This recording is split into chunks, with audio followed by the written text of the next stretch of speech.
नमस्कार साथियों, आज हम फिर एक नए वीडियो में और नए क्वेश्चनों के साथ बीएसटीसी प्री बीएड के पिछले वर्षों में आए महत्वपूर्ण प्रश्न पत्र जो राजस्थान की सभी प्रतियोगी परीक्षाओं के लिए अत्यंत महत्वपूर्ण हैं, वो और उनके आसपास जितने भी क्वेश्चन बनते हैं जो आने वाले पेपर्स में आने की संभावना है, उन सभी पर हम चर्चा करते हैं।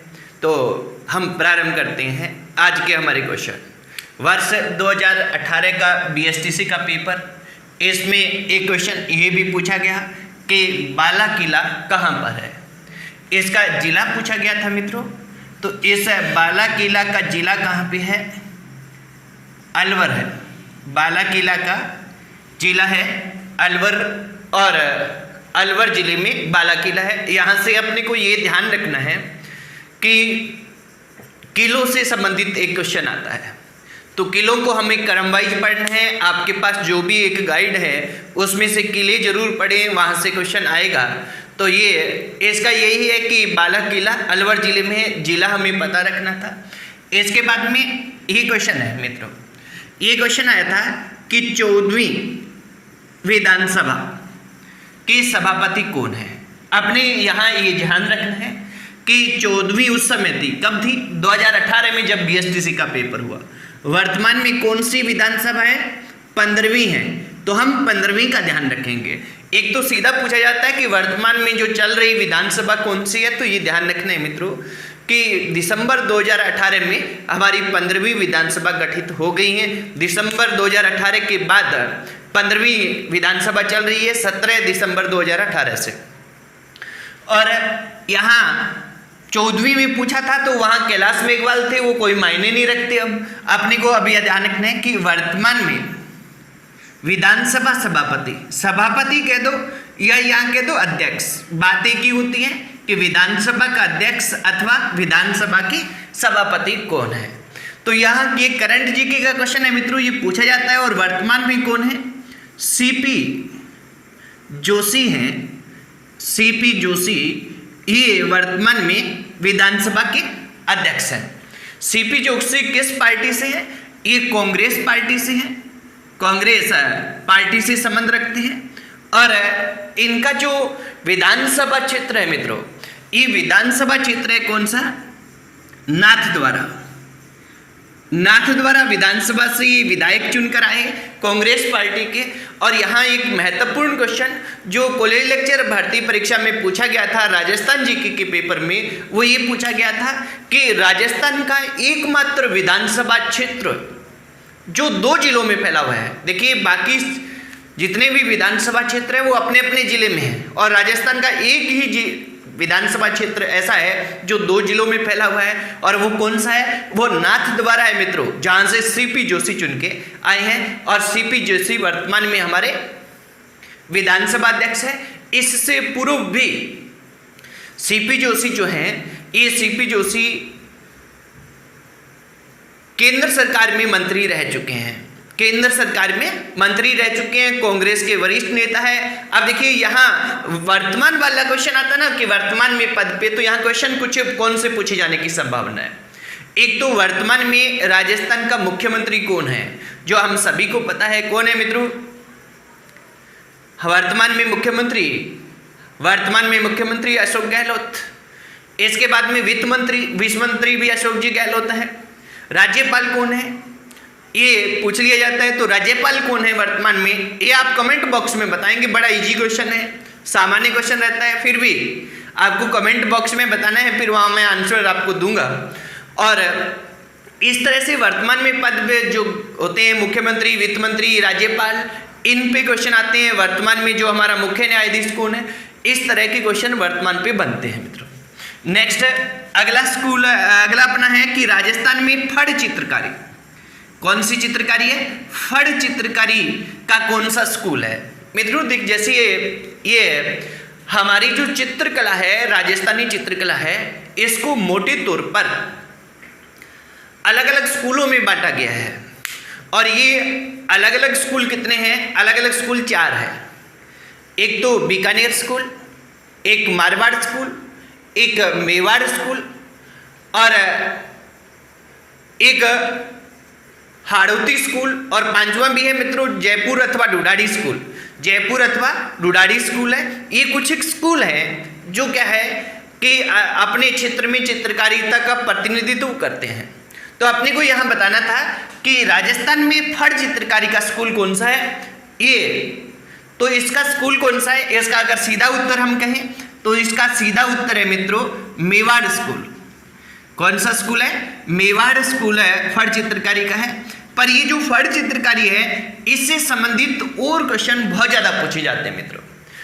स्कूल की बजाय ये पूछा जाता है कि फड़ चित्रकारी क्या होती है, कहां की प्रसिद्ध है,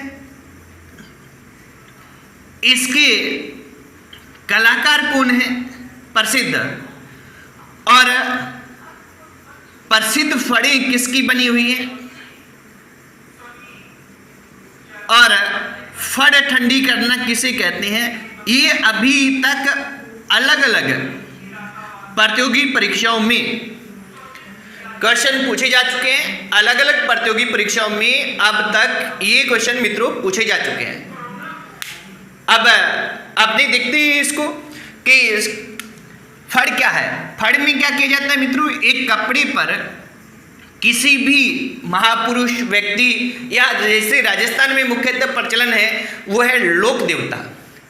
लोक देवता है, ये लोक देवता के पूरी जीवन की घटनाएं चित्रित की जाती है। जैसे मानिए कि बाबू जी, देवनारायण जी, रामदेव जी, इन पे फड़ बनी हुई है। तो इनका जन्म कब हुआ, एक जैसे मान लीजिए कि ये पूरा बोर्ड है, ये कपड़ा है, तो यहाँ पहले सबसे पहले जन्म दिखा देंगे, फिर ये बाल अवस्था में क्या किया, फिर जैसे रामदेव जी की बना रहे हैं, इन्होंने भैरव राक्षस का वध किया, फिर आगे इन्होंने बालीनाथ को गुरु बनाया, 5 पीरों को भोजन कराया।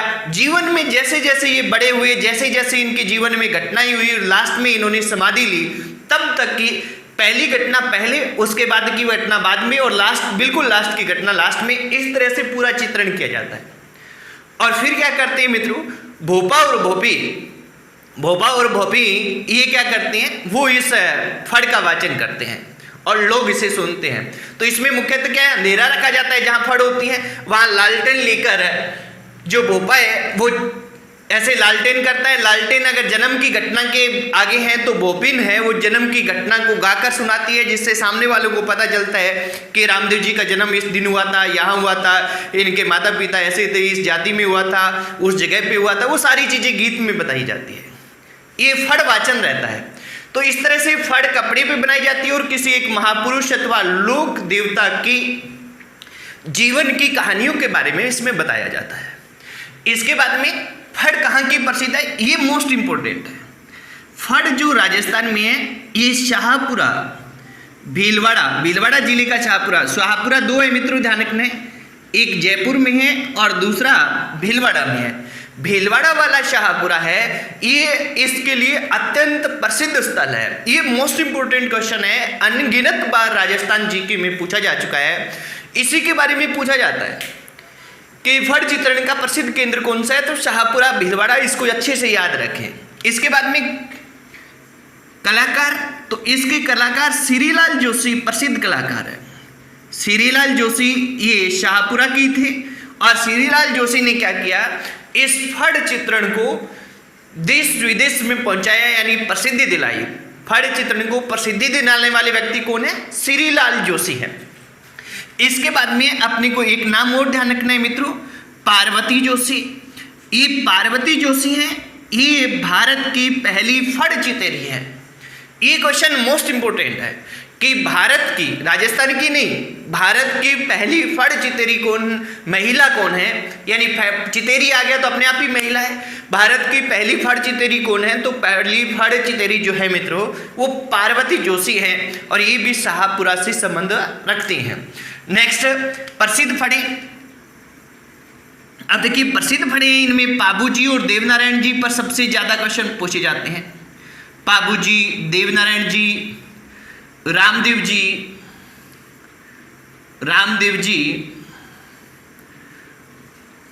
रामदल्ला, कृष्णदल्ला, और यहां तक कि अपने को ध्यान रखना है मित्रों, रामदल्ला, कृष्णदल्ला और बेशासुर, और अमिताभ बच्चन की भी फड़ बनी है। यहाँ ये ध्यान रखना मित्रों, अमिताभ बच्चन पर भी फड़ बनाई जा चुकी है। भोपा रामलाल और भोपी पतासिन, इन दोनों ने मिलकर अमिताभ बच्चन की फड़ बनाई और उनका वाचन किया।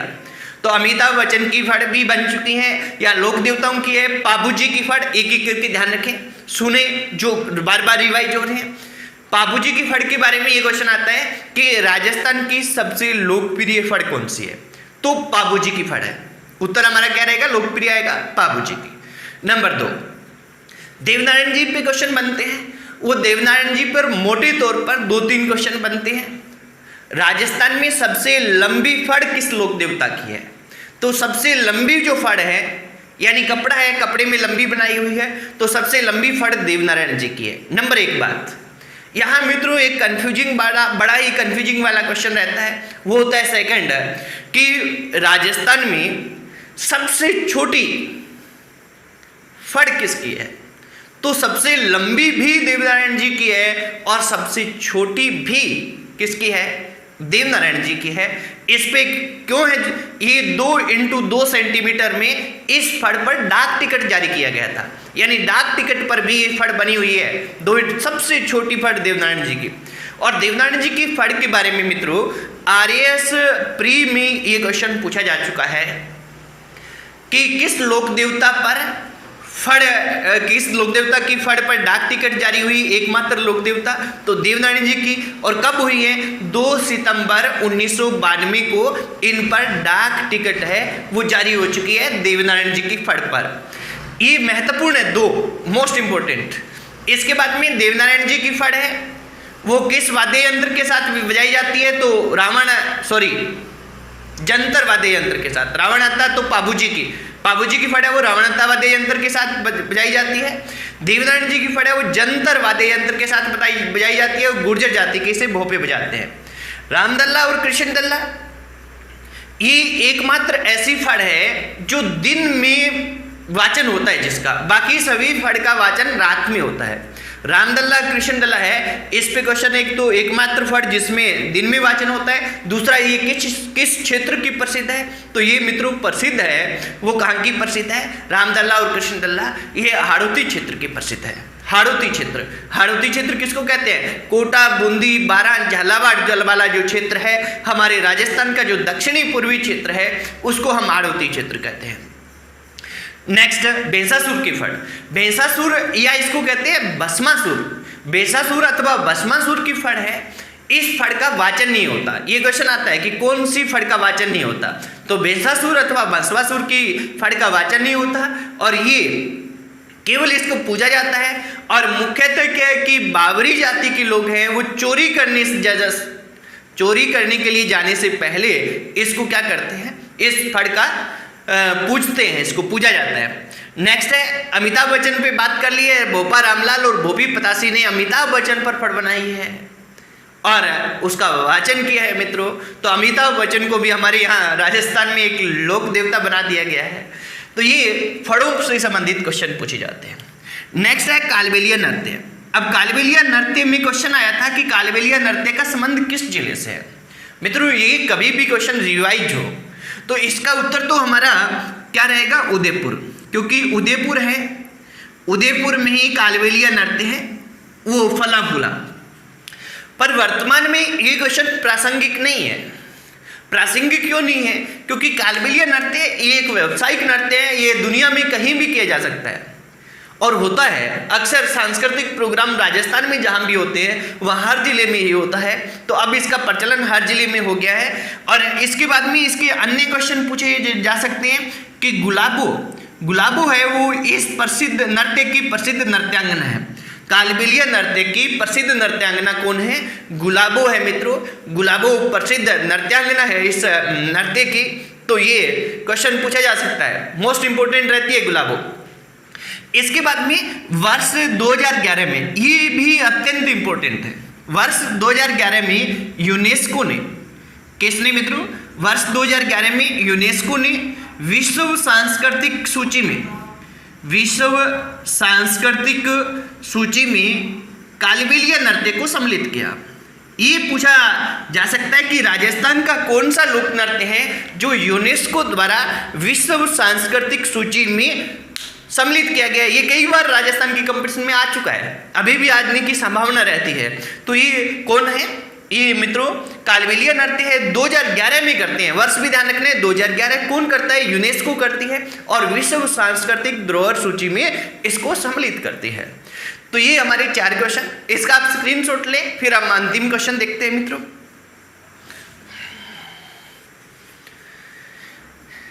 इसके बाद में हमारा जो लास्ट क्वेश्चन है वो हमारा लास्ट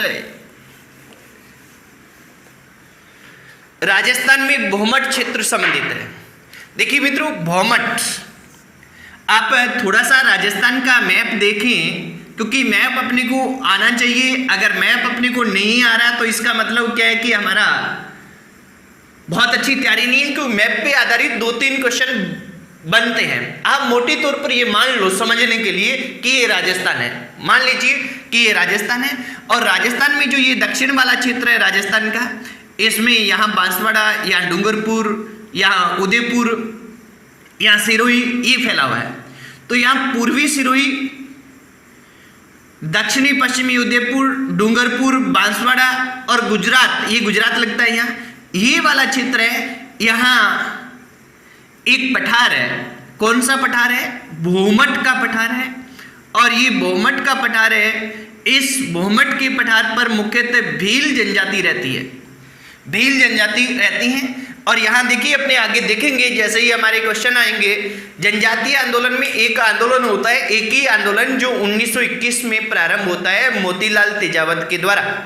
और मोतीलाल तेजावत ने उस आंदोलन को प्रारंभ किया वो बैसाख पूर्णिमा के दिन मातृकुंडिया चित्तौड़गढ़ से किया है। परंतु उसका प्रमुख क्षेत्र कौन सा रहा था? भौमट पठार वाला क्षेत्र रहा था। यहाँ के भीलों में ये मुख्यतः फैला था, इसलिए एक ही आंदोलन को भौमट भील आंदोलन भी कहते हैं, क्योंकि भौमट तो पठार था और भील यहाँ निवास करते थे। तो ये यहाँ इस क्षेत्र में फैला हुआ है मित्रों। इसको देखकर ये जैसे सिरोही का पूर्वी भाग, उदयपुर का दक्षिणी पश्चिमी भाग, डूंगरपुर का पश्चिमी भाग, बांसवाड़ा का थोड़ा पश्चिमी भाग, यहाँ भौमट का पठार विस्तृत है। तो यहाँ हम ऑप्शन देख के उत्तर देंगे कि किस तरह से इसके बारे में कौन सा क्वेश्चन पूछा जाता है। अब देखिए मित्रों, अपनी प्रत्येक दिन 11 बजे लाइव क्लास ये आती है। आप सभी लाइव क्लास में आए और इन वीडियो को ज़्यादा से ज़्यादा शेयर करें, ताकि ये जो हमारी विपरीत परिस्थितियाँ चल रही है, क्योंकि प्री बीएड का exam, BA BSTC, BA BEd, BSc BEd, इनका एग्जाम तो 16 अगस्त को है पीटीटी, और बीएसटीसी वालों का एग्जाम 30 अगस्त को है। इससे पहले कोई भी कोचिंग संस्थान खुलने की संभावना नहीं है, और ये अभ्यर्थी सारे नए होते हैं। इसलिए मैंने प्रयास किया कि हम क्या है कि प्रतिदिन विद्यार्थियों के लिए बिल्कुल निःशुल्क मार्गदर्शन क्लास और ये महत्वपूर्ण प्रश्न लेके आए, ताकि वो घर बैठकर अच्छे से अध्ययन कर सकें। तो मैं आपसे निवेदन करूंगा कि ये जो हमारा कार्य है, इस कार्य में आप इसको ज़्यादा से ज़्यादा लोगों तक पहुँचाएँ, ताकि मैक्सिमम लोगों का फायदा हो। और हमारा जो मकसद है कि घर बैठे विद्यार्थी हित, निःशुल्क विद्यार्थी हित, और तो वो हमारा पूर्ण हो सके। आज की वीडियो में इतना ही मित्रों, धन्यवाद।